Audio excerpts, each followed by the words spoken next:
ननद रानी, तुम्हें हार चाहिए तो अपने पति से मांगो, हमसे क्यों उम्मीद करती हो?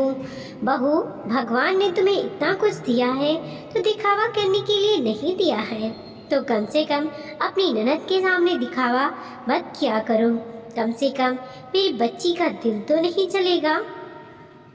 सुधा जी अपनी बहू काव्या को डांटते हुए बोली, मम्मी जी, मैं कहाँ दिखावा कर रही हूँ, घर में प्रोग्राम है तो क्या ढंग से तैयार भी ना हूँ, ऐसे ही उठकर आ जाऊँ ताकि बाद में आप लोग मुझे सुनाए कि हमारी इज्जत को मटिया मेल कर रही है।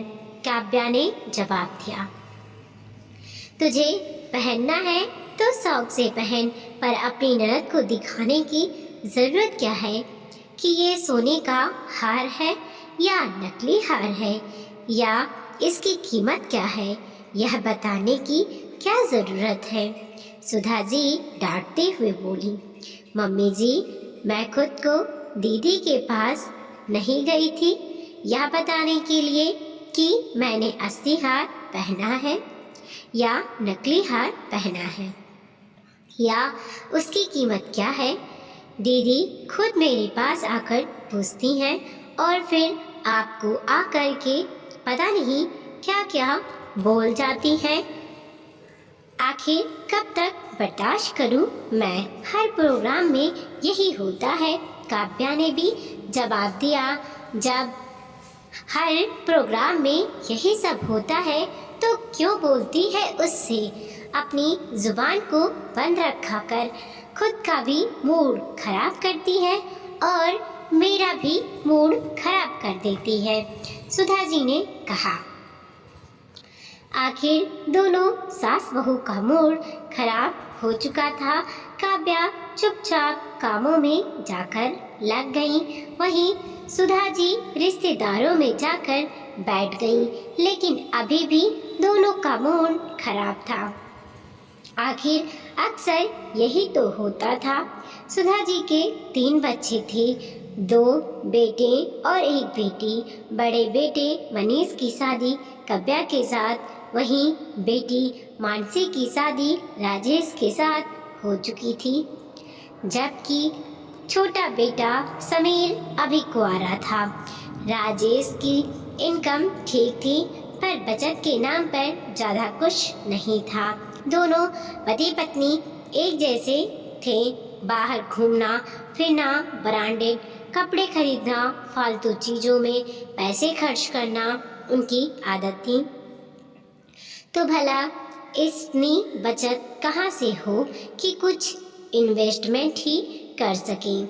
हालात ये थी कि घर का अधिकतर खर्चा भी ससुर जी ही उठाते थे, इसीलिए दोनों बिल्कुल बेफिक्र थे। सास ससुर भी उनकी आदत से परेशान थे, समझा समझा कर अपने आप ही चुप हो गए, क्योंकि दोनों ही लड़ने को तैयार हो जाते थे। पर इकलौते बेटे बहू थे, इसलिए वो लोग अलग भी नहीं करते थे। हाँ, पर इतना ज़रूर था कि उनकी आदत देखकर सास ने गहने अपने पास ही रख लिए थे। सिर्फ जो मानसी के मायके वालों ने गहने चढ़ाए थे वही गहने उनके पास थे।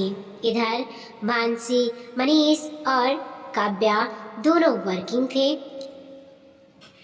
काव्या बेटा छोटा होने के कारण एक स्कूल में पार्ट टाइम टीचर थी, तो ज़्यादा नहीं महीने के 15,000 कमा लेती थी।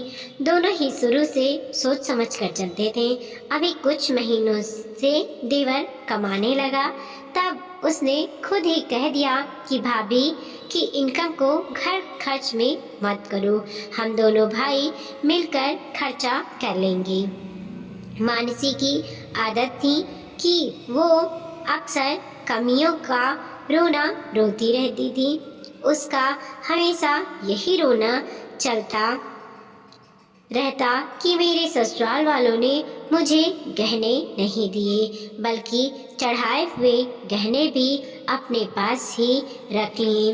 इसीलिए जब भी किसी फंक्शन पर काव्या गहने पहनती तो मानसी चिढ़ जाती और हमेशा टोकती, भाभी ये तो आपके ससुराल के गहने हैं ना, आपका अच्छा है जो आपको इतना अच्छा ससुराल मिला है कि आपके सारे गहने आपके पास ही हैं। मेरी ऐसी किस्मत कहाँ। और उसके बाद सुधा जी के पास जाकर अपना ही रोना रोने लग जाती। मम्मी भाभी जानबूझकर गहने पहनकर मुझे चिढ़ाती हैं, उन्हें पता नहीं है क्या मेरे बिना गहनों के घूम रही हैं और वो गहने पहनकर घूमती रहती हैं। जिसे सुनकर सुधा जी का भी दिमाग खराब हो जाता और फिर वह काव्या को ही दो बातें सुना देती। क्यों उसके सामने गहने पहनती है, तुझे पता है ना कि उसका दिल दुखता है। अब आज की ही बात लो, देवर समीर की सगाई का प्रोग्राम था। काव्या ने अपनी बचत के पैसों से एक सोने के पेंडेंट का नेकलेस खरीदा था, तो आज फंक्शन में उसी को पहन लिया। मानसी की नज़र नेकलेस पर पड़ी तो नेकलेस को देखकर उसने काव्या से पूछा, अरे भाभी नया हार सोने का है क्या?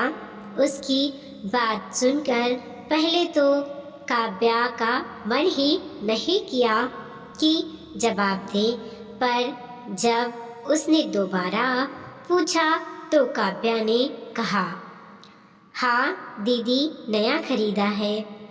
कितने का लिया आपने ये नेकलेस? मन ही मन कोटती हुई मानसी ने पूछा, ज़्यादा महंगा नहीं है दीदी, क्योंकि सिर्फ पेंडेंट ही सोने का है, बाकी का तो मोती लगे हुए हैं और पेंडेंट में भी पतला सा ही है, तो ज़्यादा नहीं 50,000 का ही पड़ा है। यह सुनकर जैसे मानसी की छाती पर सांप लौट गए। वहाँ से वह सीधे उठकर सुधा जी के पास गई और उन्हें उनके कमरे में बुला लाई। क्या बात है मानसी, मुझे कमरे में क्यों बुला रही है? सुधा जी के पूछते ही मानसी ने तुनकते हुए कहा, मम्मी यह गलत नहीं है क्या? भाभी के पास तो सारे गहने रखे हैं, फिर भी भाभी के लिए नेकलेस खरीद कर लाए हो और मेरे पास तो गहने के नाम पर सिर्फ जो आपने चढ़ाए थे वो गहने हैं। मुझे देने में तो बड़ा रोना आता है आपको। सही है, जब बेटी विदा हो जाती है ना तो कोई उसका हक रखती है। भाभी के लिए त्योहार आ रहे हैं और बेटी को देने के लिए कुछ भी नहीं। उसकी बात सुनकर सुधा जी ने कहा, बेटा वो हार हमने नहीं खरीदा है, वो काव्या ने खरीदा है, वो भी अपनी कमाई से। आपको पता है कि वो हार अपनी कमाई से खरीदी है कि भैया ने खरीद कर दिया है? सिर्फ कहने भर की बातें होती हैं मुझे टकराने के लिए। अब भाभी की कमाई का बहाना दोगे? कहकर आंखों में आंसू लेकर मानसी कमरे से बाहर आ गई। ये देखकर सुधा जी का दिमाग ज़्यादा खराब हो गया और उन्होंने काव्या को बुलवाकर दो बातें सुना दी।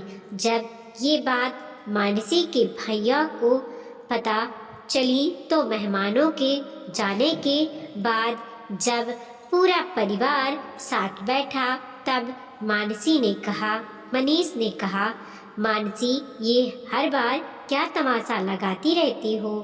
तेरे ससुराल में क्या कमी है जो तू यहाँ आकर घर का माहौल खराब करती है? क्यों ना बोलूँ मैं? बीवी को तो हार दिला रहे हो और बहन को देने के लिए कुछ भी नहीं है।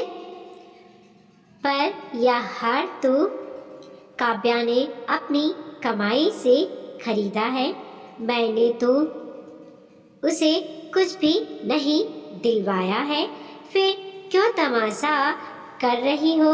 अच्छा लगता है क्या बहन बेटी इस तरह से घर पर आकर तमाशा करे, अपने ही मायके की शांति भंग करे?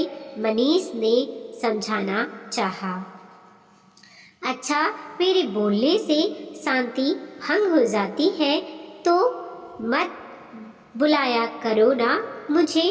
क्यों मेरे सामने ये गहने पहन कर दिखावा करती हो? जानबूझकर मेरे दिल जलाती हो? तुम लोगों से तो इतना भी नहीं हुआ कि मेरे सास ससुर से बात करके मुझे मेरे गहने ही दिलवा दो।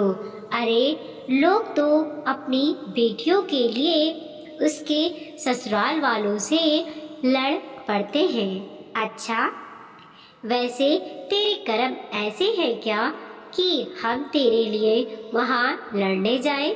समीर बीच में ही बोला। उसके बोलते ही मानसी गुस्से में उसकी तरफ देखने लगी, पर समीर ने अपना बोलना जारी रखा।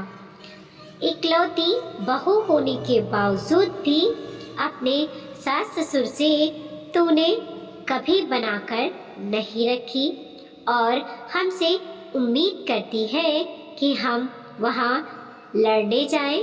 और क्या कह रही है? भाभी को हार दिलाया और तुझे नहीं दिलाया। तुझे जहाँ देना था वहाँ तुझे दे तो दिया। तेरी शादी में जैसे तैसे लोन लेके ही खर्चा किया ना हमने। अब क्या उम्मीद करती है जिंदगी भर हम ही खर्चा करते रहेंगे क्या? खुद कुछ नहीं करोगे तुम दोनों पति पत्नी? तुझे हार चाहिए तो तेरे पति से बोल, हम लोगों से क्या उम्मीद करती है?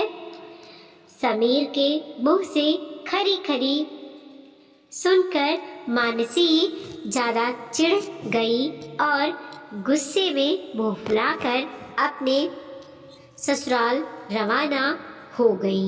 लेकिन इस बार उसे मनाने की किसी ने कोशिश नहीं की। समीर की शादी में भी मुंह फुलाकर ही आई थी, लेकिन इस मुंह फुलाने से कुछ बदलाव नहीं हुआ, क्योंकि छोटा भाई भी तो उसी का ही भाई था, जो भी पूरा मुंहफट था, खरी खरी कहने वाला। वीडियो को लाइक कीजिए, कमेंट कीजिए और अपने दोस्तों के साथ ज़रूर शेयर कीजिए। चैनल पे नए हैं प्लीज़ सब्सक्राइब कीजिए और देखते रहिए मोटिवेशनल स्टोरी।